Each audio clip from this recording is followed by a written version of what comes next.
For today's Picking Up Steam at Home Push Challenge, I wanted to talk to you all about the fact that I'm starting to go a little stir crazy. I was wadding up little pieces of Post-it note. And just because I'm starting to get so bored, I was wadding up the Post-it note after I had taken some notes. And I was trying to fling them at my husband. Now, as you can imagine, he really wasn't that impressed. But it made me kind of irritated with myself because I've got this really cool catapult back at school in my classroom. Here, it looks like this. And I made that catapult specifically for launching wadded up pieces of Post-it note. And I was like, oh, I wish I had my little catapult here with me so I could use that to fling Post-it notes at my husband's. Well, I don't have it here. So for this push challenge, I want to challenge you all to make your own catapult. That picture was of a basic design. Now, I want to talk about catapults in general. This is a picture of the ancient Roman catapults. Now, the name catapult comes from the ancient Greek word meaning downwards, that's the cata part, and pult part means to hurl or fling. So catapults are really just about hurling things through space and over distances. Sometimes they hurled stones, sometimes they hurled sharp objects, but it was really just about flinging things. They all use some tension energy, and tension works when you pull something back, and then there's a whole lot of potential energy where if I've stretched something back, that then when I release the tension, that potential energy then becomes motion energy and forward moving energy. So all catapults work like that. Now this is my basic design that I have in my classroom.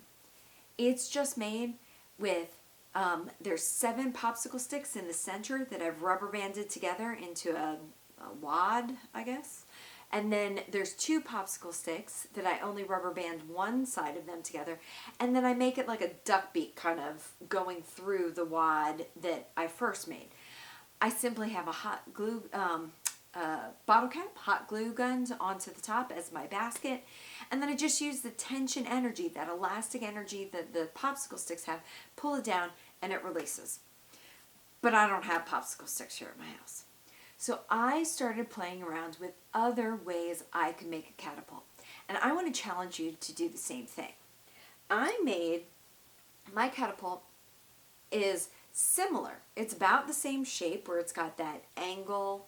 I simply used a binder clip and I had a loyalty card from a Hallmark store. I just had some plastic. I suppose a gift card would work. I was just looking for things around my house. I taped a bottle cap onto the card, and let's see if I can do it on video like this. If I pull the loyalty card back and then let it go, my Post-it note flings.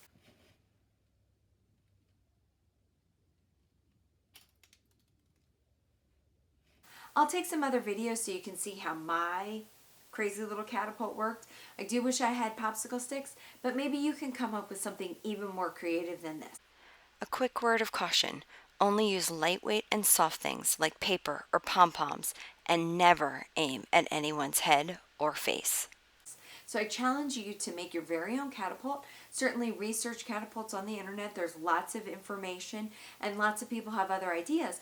But with something just as simple as a binder clip, an old gift card or a loyalty card, and a basket. I tried making one out of paper. It wasn't very good. But I found a bottle cap to use. I can make a working catapult.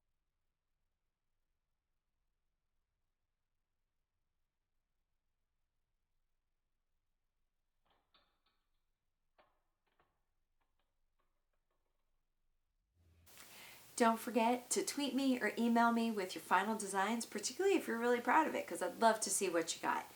All right, thanks for tuning in for this Picking Up Steam at Home Push Challenge. I can't wait to see what you got.